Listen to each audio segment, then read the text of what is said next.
ഇതിനകത്തെ first മുരുകേശൻ്റെ dialogue ഉണ്ടല്ലോ, ആദ്യത്തെ ഡയലോഗ്, എന്താ നീ ഇങ്ങനെ കള്ളത്തരത്തോടു കൂടി നോക്കണേ, ഏണ്ടാ കള്ളമൊഴി മുഴിക്കറ എന്ന് പറഞ്ഞിട്ട് ചോദ്യമുണ്ട്.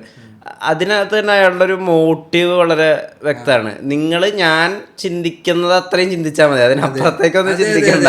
അതെ, അത് നമ്മുടെ കേരളത്തിലെ ഷൂട്ട് ചെയ്ത കൊല്ലം ഹാർബർ.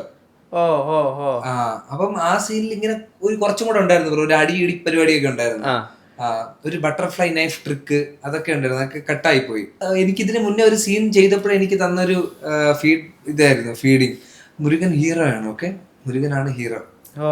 മുരുകനാണ് ഹീറോ. മുരുകൻ അവൻ ഒറ്റ മൈൻഡിലാണ് അവൻ പ്രവർത്തിക്കുന്നത്. അവന് ശരിയും തെറ്റും ഉണ്ട്. അതാണ് അവന്റെ ശരി, അവന്റെ തെറ്റ്. മറ്റുള്ളവരുടെ ശരി തെറ്റൊന്നും ഇവൻ അറിയേണ്ട ആവശ്യമില്ല. ഇവൻ അത്രയും ജെനുവിനായിട്ട് ഓരോ കാര്യം ഡീൽ ചെയ്യുന്നത്. ഇനി ഒരുത്തന്നെ ദ്രോഹിക്കുന്നതാണെങ്കിൽ ഇവൻ ജെനുവിനായിട്ടാണ് ചെയ്യുന്നത്. ഇവൻ ആർക്കെങ്കിലും വേണ്ടിയല്ല, ഇവന് തോന്നി ചെയ്യുന്നതാ. അപ്പൊ സ്വാഭാവികമായിട്ട് ഇവരെ മേളിലാണല്ലോ നിൽക്കുന്നത്. അപ്പൊ ഇവ ഇങ്ങനെ നോക്കുമ്പോഴത്തേക്ക് നമ്മൾ നോക്കിയാ സിംഗ അപ്പം അങ്ങനത്തെ ഒരു ആറ്റിറ്റ്യൂഡ് ആയിരുന്നു നമുക്ക് സാറ് ഫീഡ് ചെയ്ത് തന്നത്. ഈ ബ്ലേഡ് നൈഫ് ടെക്നിക്ക് എത്ര നേരം?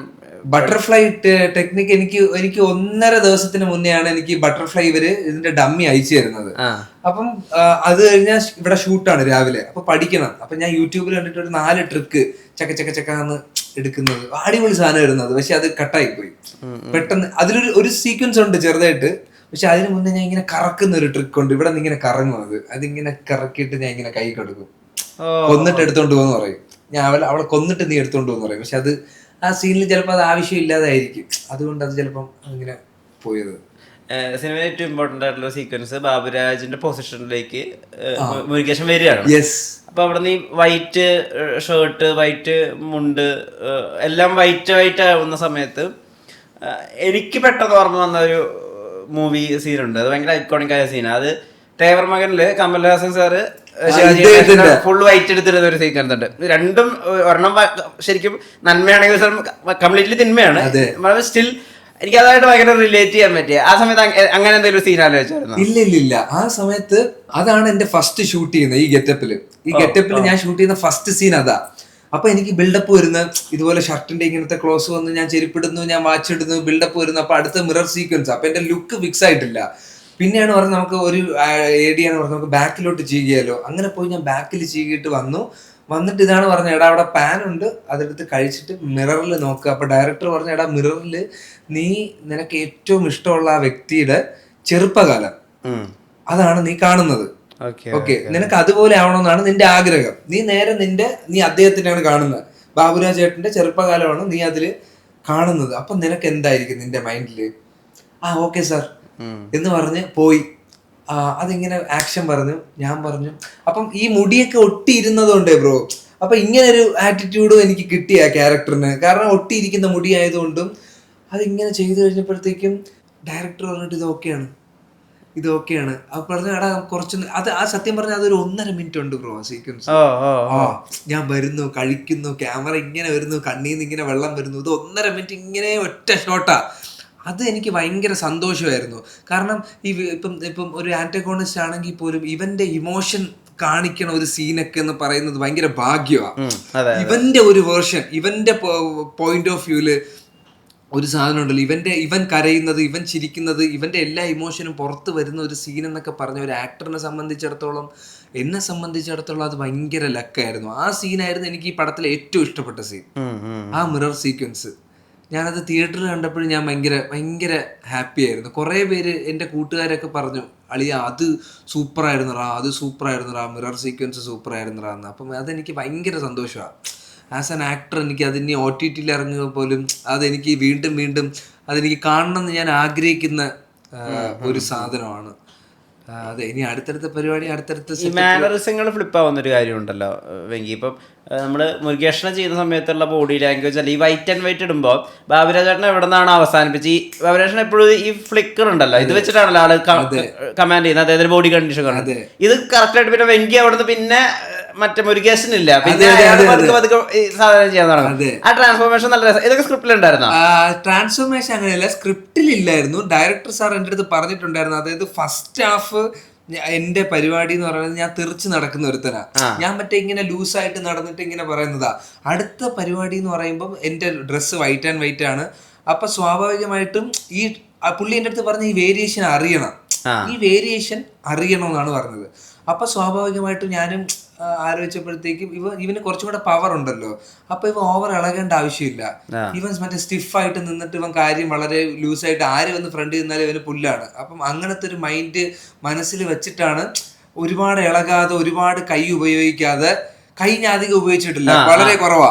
അപ്പം അങ്ങനെ ഒരു സാധനം ഒന്ന് ട്രൈ ഔട്ട് ചെയ്ത് നോക്കിയത്. പക്ഷെ എനിക്ക് പേടിയുണ്ടായിരുന്നു, ഇതൊരു ഏച്ചുകെട്ടലാവോ, ഇവൻ വേറെ ആരെയോ പോലെ ഇവ ഇങ്ങനെ ഒന്ന് ശ്രമിക്കുകയാണോ എന്നൊക്കെ ഉള്ളൊരു പേടിയുണ്ടായിരുന്നു. പക്ഷെ ആൾക്കാർക്ക് കണ്ടപ്പോൾ എൻ്റെ ഫാമിലിയും ഫ്രണ്ട്സും പറഞ്ഞ റിവ്യൂ അനുസരിച്ച് അവർ പറഞ്ഞപ്പോൾ എടാ വൈറ്റ് ആൻഡ് വൈറ്റ് ഇട്ടപ്പോൾ കുറച്ചും കൂടെ പൊളിയായിരുന്നു, ഭയങ്കര സട്ടിലായിരുന്നു ഇമോഷൻസും. പക്ഷെ ഈ സാധനം വർക്കാവുക എന്നുള്ളതായിരുന്നു ഏറ്റവും വലിയ ചാലഞ്ച്. ഇവിടെ നിന്നും ഇവനും തമ്മിലുള്ള ആ വേരിയേഷൻ, ഇപ്പൊ ഇവന്റെ ഒരു താള വ്യത്യാസം, ഇവന്റെ ഡയലോഗ് റെൻഡറിങ് വ്യത്യാസം, ഇവ ഒരുപാട് ഷൗട്ട് ചെയ്യൂല.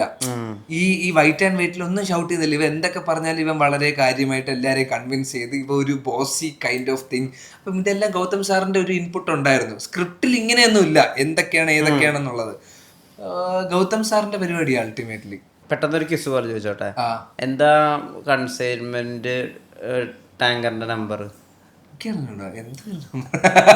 പ്രധാനമായിട്ട് സീക്രട്ട് കോഡ് ഇല്ലേ, അത് പറ. അതെ, എനിക്കറിഞ്ഞൂടാ. എന്തോ 11 സംതിങ്. 11 അല്ല 3 പറ. അയ്യോ, ഹോങ്കോങ്ങിലേക്ക് എനിക്ക് അറിഞ്ഞൂടാ. അയ്യോ, ഞാൻ ഈ ഇങ്ങനത്തെ സീനൊക്കെ ഞാൻ പടം കാണുമ്പോഴേ എനിക്ക് അറിയുള്ളൂ. എനിക്ക് അറിഞ്ഞൂടാ, എനിക്ക് എന്റെ സാധനം മാത്രമേ അറിയുള്ളൂ. എനിക്ക് മുരുകന്റെ ക്യാരക്ടറും മുരുകന്റെ അതും ഈ ഇങ്ങനത്തെ സെക്കൻഡ് ഹാഫിലെ സീനൊന്നും എനിക്ക് അറിഞ്ഞൂടാ. മുരുകന്റെ ആദ്യ ഹാഫിലെ സീൻ മാത്രമേ എനിക്ക് അറിയുള്ളൂ. പോകെയാണ് എൻ്റെ അടുത്ത് ഇങ്ങനെ ഓരോന്നും പറഞ്ഞ് ഫീഡ് ചെയ്ത് സൂര്യയുടെയും ശിവയുടെയും ആ ബ്രദർഹുഡ് റിലേഷൻഷിപ്പ് ഒന്നും ഇത്ര ഉണ്ടെന്നൊന്നും എനിക്കറിയില്ല.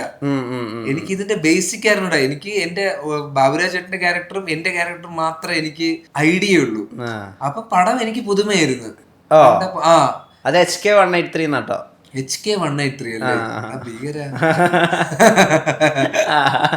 അതെ, അപ്പം എനിക്ക് കണ്ടപ്പോഴെല്ലാം ഓരോ സീനാണെങ്കിലും, കാരണം എനിക്ക് ഒന്നും അറിഞ്ഞൂടാ. ഇത് ഡബ് ചെയ്തപ്പോ പോലെ എന്റെ സാധനം മാത്രമല്ലേ അവര് ബാക്കി ഓടിച്ചുകൊണ്ടിടുന്നത്. അപ്പൊ എല്ലാം എനിക്ക് പുതുമയായിരുന്നു കണ്ടപ്പോ. ഇതില് ഇടയ്ക്കിടയ്ക്ക് ഈ അച്ഛനോടുള്ള അഡ്മിറേഷൻ, അല്ലെങ്കിൽ അച്ഛനോടുള്ള ഈ ഒരു കൈൻഡ് ഓഫ് അടിമത്വവും കാണിക്കുന്നുണ്ടല്ലോ. ഭയങ്കര ഇമോഷണൽ ആയിട്ടാണ് പുള്ളിയുടെ അസിസ്റ്റന്റിന്റെ കഴുത്ത് ഇങ്ങനെ പിടിച്ചിട്ട് പറയണ എൻ്റെ ഹീറോ ആണ് അയാൾ എന്ന് പറയുന്നത്. അതിനകത്ത് കുറേ കോംപ്ലക്സ് മൾട്ടി ലെയർഡ് ഇമോഷൻ ഉണ്ട് മുരുകേശന്. കാരണം ഒരു പുതിയ തുടക്കമാണ്, ആ തുടക്കം എങ്ങനെ തുടങ്ങുന്നതെന്ന് നമുക്കറിയാം. അയാൾക്ക് അച്ഛനോട് അത്ര ഇഷ്ടമാണ്, അല്ലെങ്കിൽ ഇഷ്ടത്തിനപ്പുറത്ത് ഒരു ഭയങ്കര ആരാധനയുണ്ട്. ഇപ്പൊ അനിമലിലെ രൺബീർ കപൂറിനൊക്കെ ഉള്ള പോലത്തെ ഒരു കൈൻഡ് ഓഫ് സാധനം ഉണ്ട് അച്ഛൻ്റെ അടുത്ത്. ആ ഡയലോഗ് പറയുന്ന ഒരു സമയത്ത് ഉള്ളിലേക്ക് കൊണ്ടുവന്ന കാര്യങ്ങളുണ്ടല്ലോ, ഒരു ഇമോഷൻ ഉണ്ടല്ലോ, അതൊന്ന് എക്സ്പ്ലെയിൻ ചെയ്യോ? ആ സീൻ ആക്ച്വലി നമ്മൾ പുലർച്ചെ ഒരു അർദ്ധരാത്രി 1 മണിക്ക് 2 മണിക്ക് ഷൂട്ട് ചെയ്യുന്ന സ്വിമ്മിംഗ് പൂള് വിറക്കിയ ഞാൻ അൾട്ടിമേറ്റ്ലി വിറക്കിയ. ആ ഡയലോഗ് ഇത്രയല്ല ഇനിയും ഉണ്ടായിരുന്നു. എനിക്കതൊരു എന്റേതൊരു 40 സെക്കൻഡ് ഡയലോഗ് ഇനിയുണ്ട്. ഞാൻ ഇങ്ങനെ പറഞ്ഞു പോകും. അപ്പൊ ഞാൻ ഇങ്ങനെ പറഞ്ഞപ്പം ഡയലോഗ് അവസാനം ഹീറോ ആണെന്നൊന്നും ഇല്ല. അപ്പൊ ഞാനാണ് ഇങ്ങനെ സാറിൻ്റെ അടുത്ത്, സാർ ഞാൻ ഇങ്ങനെ റിപ്പീറ്റ് ചെയ്യുന്നു, എനിക്ക് അച്ഛന്റെ പേരൊന്ന് റിപ്പീറ്റ് ചെയ്യണം. അപ്പൊ സാർ പറഞ്ഞു നമുക്കൊരു കാര്യം ചെയ്യാം, നമുക്ക് എന്നാ ഒന്ന് അച്ഛന്റെ പേരും പറഞ്ഞിട്ട് നമുക്ക് ഹീറോ ആണെന്നുള്ളൊരു സാധനം ആഡ് ചെയ്യാം. അപ്പം ആ സീക്വൻസ് ആദ്യം ഞാൻ കുറച്ച് ലൗഡായിട്ടാണ് ചെയ്തത്. ലൗഡായിട്ട് ചെയ്തപ്പോഴത്തേക്കും സാറ് പറഞ്ഞു ഇത് ഇത്ര ലൗഡ് ആവണ്ട. അപ്പൊ എനിക്ക് പരിപാടി മനസ്സിലായി. അപ്പൊ ഇതിനകത്ത് ഞാൻ ഒരു എക്സ്പ്രഷനും പുറത്ത് വിടുന്നില്ല. അപ്പം എന്റെ ക്യാരക്ടറൈസേഷൻ എനിക്ക് ആദ്യമേ ഡയറക്ടർ സാർ എനിക്ക് പറഞ്ഞു തന്നെ എന്താന്ന് വെച്ചാൽ, എടാ ഇവന്റെ ഇമോഷൻ എല്ലാം അകത്താ, ഇവൻ കരയുന്നത് ഇവന് മാത്രമേ അറിയാവുള്ളൂ. ഇവൻ ചില കരയും ചിരിക്കും, ഇതെല്ലാം ഇവന്റെ ഉള്ളിൽ ഭയങ്കര ഒരു അമർഷം, അല്ലെങ്കിൽ വേറെ ആൾക്കാരുടെ കൊടുക്കുന്ന പരിഗണന ഇവന് കിട്ടുന്നില്ല. അപ്പൊ ഈ എല്ലാ സാധനവും ഉണ്ട്. പക്ഷെ ഇവൻ അച്ഛൻ എന്ന് പറഞ്ഞ ജീവനാണ്, ഭയങ്കര ഇഷ്ടമാണ്. അപ്പൊ ആ ഒരു ചെറിയ ഇപ്പൊ അച്ഛൻ എന്നെ അടിക്കുന്ന ഒരു സീക്വൻസിലാണെങ്കിലും ഒന്നുമില്ല, അച്ഛൻ ടവൽ എടുക്കുമ്പോൾ ഞാൻ ഇന്ന് ടവൽ എടുത്ത് കൊടുക്കും. അപ്പം അങ്ങനത്തെ ചില 1-2 സീക്വൻസ് നമ്മൾ ഇതിനകത്ത് കൊടുത്തിട്ടുള്ളൂ. അപ്പം അത് ഇങ്ങനെ ഇതിന് മുന്നേ ഒരു ഇന്റർവ്യൂവിൽ ഒരാളെ കൂടെ ചോദിച്ചിട്ടുണ്ട്, അതിനുശേഷം നീ ചോദിക്കുന്നത്. അപ്പം അത് കേൾക്കുമ്പോൾ എനിക്ക് ഭയങ്കര സന്തോഷം തോന്നി. കാരണം ഈ അവന്റെ കൊങ്ങയ്ക്ക് പിടിച്ചിട്ട് ഹീറോ ആണെന്ന് പറയുന്ന സീനാണെങ്കിലും എനിക്ക് കണ്ടപ്പോഴാണ് കുഴപ്പമില്ല, ഞാൻ കുഴപ്പമില്ലാതെ പരിപാടി ചെയ്തിട്ടുണ്ട്. അപ്പം അച്ഛൻ്റെ അടുത്തുള്ള ഒരു അഡ്മിറേഷൻ അതിനകത്തുണ്ട്, വിഷമമുണ്ട്, എല്ലാം എനിക്കും. അൾട്ടിമേറ്റ്ലി ഇത് ഗൗതം സാറാണ്. ഞാൻ എൻ്റെ കയ്യിൽ നിന്നൊരു പരിപാടി ഇല്ല, ഗൗതം സാറും പുള്ളിയുടെ ഫ്രീഡമാണ്. ഞാൻ ആ സമയം ചെയ്യുമ്പം ക്യാമറ സത്യം പറഞ്ഞാൽ ഇവിടെയായിരുന്നു. അപ്പം ഇവര് നേരത്തെ റിഹേഴ്സൽ ചെയ്ത് ഇങ്ങനെയായിരുന്നു ഞാൻ പിടിക്കുന്നത്. അപ്പം ഞാൻ സാറിൻ്റെ അടുത്ത് സാർ എനിക്കിത് ഭയങ്കര ബുദ്ധിമുട്ട്, ഞാൻ ഇങ്ങനെ തന്നെ പിടിക്കാം, കാരണം എനിക്കിതാ വാക്ക്. പുള്ളി ക്യാമറ മാറ്റി, അവിടെ നിന്ന് മാറ്റിയിട്ട് ഇവിടെ വെച്ചിട്ട് ലൈറ്റ് സെറ്റ് ചെയ്ത് ഇങ്ങനെ ഷൂട്ട് ചെയ്യാം. കാരണം ആക്ടേഴ്സിനെ കംഫർട്ടബിൾ ആക്കുന്ന ഒരു ഡയറക്ടറാണ് പുള്ളി. എനിക്ക് അങ്ങനെ തോന്നിയിട്ടുണ്ട്. മുമ്പത്തെ സിനിമകളിൽ എങ്ങനെയാന്ന് വെച്ചാൽ, എടാ എനിക്കിങ്ങനെ തോന്നുന്നു, ഞാൻ പറയൂല, ഞാൻ മനസ്സിൽ വെച്ചേക്കും. കാരണം പറഞ്ഞ തെറ്റാവോ നമ്മളെ ഉള്ളിലെ സാധനം. അപ്പൊ അതെന്നെ ഭയങ്കരമായിട്ട് എന്നെ കുറച്ച് പ്രശ്നങ്ങൾ ഉണ്ടാക്കിയിട്ടുണ്ട് എൻ്റെ കരിയറിൽ. അപ്പൊ അതെടുത്ത് മാറ്റുക. നമ്മുടെ ഡയറക്ടറിനോട് ഒരു ഡൗട്ട് ചോദിക്കുന്നതിൽ ഒരു തെറ്റുമില്ലല്ലോ. അല്ലെങ്കിൽ നമ്മൾ എനിക്കിതാണ് ഒന്ന് ഇത് നോക്കാം, ഡയറക്ടർ പറയും വേണ്ട മറ്റേതിനെ മതി നോക്കിയോ, ചോദിച്ച ഒരു സന്തോഷമെങ്കിലും നമുക്ക് ഉണ്ടാവില്ല ബ്രോ. അപ്പം എപ്പോഴും ഇപ്പം എനിക്ക് തോന്നിയിട്ടുണ്ട്, അതായത് നമ്മൾ ഇനിയിപ്പോൾ ഒരു പടം ചെയ്യണം, നമ്മൾ ഒരിക്കലും ഒരു കൺഫ്യൂഷന്റെ ബേസിസിൽ ക്യാമറയുടെ ഫ്രണ്ടിൽ നിൽക്കരുത്, കണ്ടുപിടിക്കുന്നത്. നമ്മുടെ ഫുൾ ക്ലാരിറ്റി, ഇതാണ് ഇങ്ങനെയൊക്കെയാണ് നമ്മളെ പരിപാടി, ഇങ്ങനെയായിരിക്കും എൻ്റെ ചിന്ത എന്നുള്ള രീതിയിൽ നമ്മൾ ഭയങ്കര കോൺഫിഡൻ്റ് ആയിരിക്കുംടാ. എനിക്ക് ഈ പടത്തിൽ മൊത്തം അങ്ങനെയായിരുന്നു. എൻ്റെ ഡൗട്ടുകളെല്ലാം ഞാൻ ക്ലിയർ ചെയ്താണ്. കൺവിക്ഷൻ ഉണ്ട്, നന്നായിട്ട് അറിയാം എന്താ ചെയ്യണേന്ന്.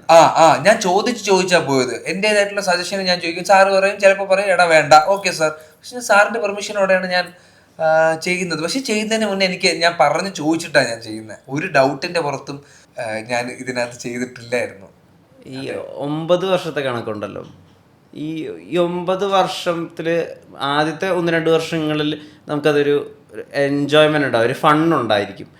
പിന്നെ അതൊരു 2-3 വർഷം കൂടി കഴിയുമ്പോഴേക്കും ചിലപ്പോൾ നമ്മുടെ കൂടെയുള്ള കണ്ടംപററീസ് സെറ്റിലാവുമ്പോൾ ഉണ്ടാവുന്നൊരു വിഷമമുണ്ട്. അത് കഴിഞ്ഞിട്ട് നമുക്കൊരു ബ്രേക്ക് കിട്ടുന്നു. പിന്നെ ബ്രേക്ക് കിട്ടാത്ത, അതായത് ഓഫർ കിട്ടാത്ത ഒരു അവസ്ഥയുണ്ടല്ലോ, ഈ മരുഭൂമിയിലെ മഴ പോലെ എപ്പോഴെങ്കിലും ഒരു സിനിമ വരുന്നൊരു അവസ്ഥയുണ്ടല്ലോ. അത് വളരെ ടഫാണ്. കാരണം വൺസ് നമ്മൾ എസ്റ്റാബ്ലിഷ് ആവുകയും ചെയ്തു, എന്നാൽ അവസരം കിട്ടുന്നുമില്ല. ഈ നിലനിന്ന് പോകുന്നതിൻ്റെ ഒരു സ്ട്രഗിൾ ഉണ്ടല്ലോ, കിങ്ഡം വരെയുള്ളത്. അത് എങ്ങനെയാ കടന്നുപോയത്? നീ പറഞ്ഞ പോലെ കറക്റ്റ് അതാ. അതായത് ആദ്യത്തെ 2 കൊല്ലം ഞാൻ ബാക്ക്ഗ്രൗണ്ട് ആർട്ടിസ്റ്റ് ആയിട്ടാണെങ്കിൽ പോലും ഭയങ്കര എക്സൈറ്റ്മെന്റ് നമ്മുടെ ഉള്ളിലുണ്ടാവും, മനസ്സിലായല്ലോ. പിന്നെ പതുക്കെ നമുക്കൊരു ഇത് കിട്ടും. ഇപ്പൊ നായകൻ വന്നപ്പം അത്യാവശ്യം നല്ലൊരു ഇത് നമുക്ക് കിട്ടി, റെക്കഗ്നിഷൻ കിട്ടി, ആൾക്കാർ ഫോട്ടോ എടുത്ത് തുടങ്ങി. അപ്പം നമ്മളെ ഉള്ളിലൊരു പ്രതീക്ഷ ഉണ്ടല്ലോ, നമ്മൾ ഓക്കെ, നമ്മൾ വേറൊരു രീതിയിൽ നമ്മൾ ലോഞ്ച് ആകും, വേറൊരു രീതിയിൽ വരും. അപ്പം ഉണ്ടായ സിനിമകൾ നടന്നില്ല, അപ്പം വീണ്ടും ഞാൻ ഒന്നേന്ന് തുടങ്ങണം. ഇതിന്റെ മേളിലുള്ള ഏറ്റവും വലിയ ബാഗേജ് എന്താന്ന് വെച്ചാൽ വീട്ടുകാരെ നമുക്ക് നോക്കണം. അപ്പം നമുക്കൊരു ജോലി, നമുക്ക് സമ്പാദ്യം, ഇതെല്ലാമാണ് നമ്മുടെ ഏറ്റവും വലിയൊരു ബാഗേജ്.